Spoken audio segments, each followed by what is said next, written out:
Let's talk a little bit about the marijuana question. And of course, it seems as though Maine voters were voting to show some compassion, that people who need this prescription drug would now have better access to it. But this leaves the state with a real issue of trying to come up with a distribution system. Now what? Yeah, I mean, what does happen now that is, I wouldn't want to be the people having to make this decision on how you protect legal problems and still get the medicine out to people who need it. You know, it's a remarkable thing that Maine, first when Maine passed medical marijuana in the first place, and now this kind of, like you said, maybe it's compassion. I'm not sure what it is, but it's kind of counterintuitive that it would be this wide support for something like this. But you're right. The big problem right now is what are these dispensaries going to look like? Who's going to oversee them? How's it going to work? That all needs to be worked out. It seems clear, we've talked about this before, but this is something that probably has to be done at the federal level. I would think so. You may find this interesting. I voted for it. Good for you. And I did. I'm not surprised. I did because I couldn't find a reason not to.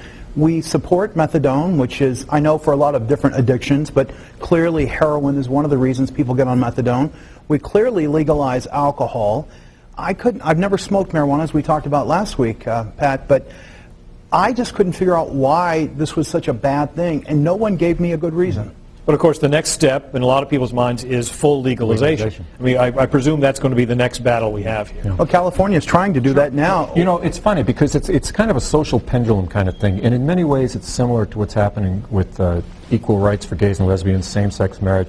You know, there is a shift going on in today's society. It takes time, and I think question 1 vote shows it.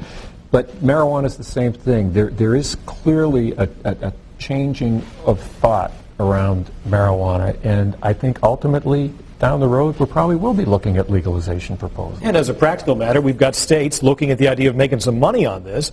Because they make money on booze, why not this too? And that would be a reason I would vote against it. I wouldn't vote for full legalization, but I just couldn't find a good reason. If someone has AIDS and this helps them with nausea and appetite, or someone has glaucoma or cancer, I couldn't find a good reason if there's a prescription drug, which this has to be prescribed, if there was a prescription that they could get to provide them some relief. It just seemed illogical to me not to do it.